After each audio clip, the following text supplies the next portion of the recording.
This channel does not promote any violent, harmful, or illegal activities. All content provided by this channel is meant for an educational purpose only.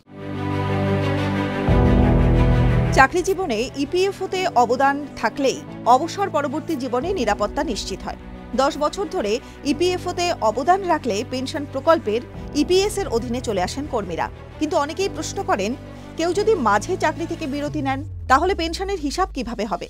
যদি কোনো কর্মী প্রথম চাকরি ছেড়ে দিয়ে অন্য সংস্থায় যোগ দিয়েও ইউএএন নাম্বারটি সক্রিয় রাখেন, তাহলে তার আগের চাকরির সময়কাল নতুন চাকরির সঙ্গে যুক্ত করা হয়। যদি কেউ একটি কোম্পানিতে 5 বছর কাজ করেন এবং 2 বছরের বিরতি নেন এবং তারপর অন্য কোম্পানিতে যোগ দেন, তাহলে নতুন চাকরিতে 5 বছরের চাকরির সময়কাল জুড়ে হিসাব করা হবে। নতুন কোম্পানিতেও ইউএএন একই থাকা প্রয়োজন। এর মাধ্যমে পিএফ অ্যাকাউন্ট এবং পেনশন স্কিমের তথ্য সংযুক্ত থাকে। সেক্ষেত্রে মোট চাকরির সময়কাল যোগ করা হয়। অর্থাৎ নতুন সংস্থায় 10 বছর পূর্ণ না করলেও চলবে। যদি কর্মজীবনে 10 বছরের মেয়াদ শেষ না হয়, তাহলে অবসর গ্রহণের আগের পেনশন অ্যাকাউন্ট থেকে টাকা তুলেও নেওয়া যাবে। এক্ষেত্রে তুলে নেওয়া টাকার অঙ্কের উপরে কোনো সুদ পাওয়া যাবে না। তবে পিএফ এর নিয়ম অনুসারে চাকরিতে বিরতি নিলেও পেনশন পেতে কোনো অসুবিধা হয় না। টিভি9 বাংলা ডিজিটাল।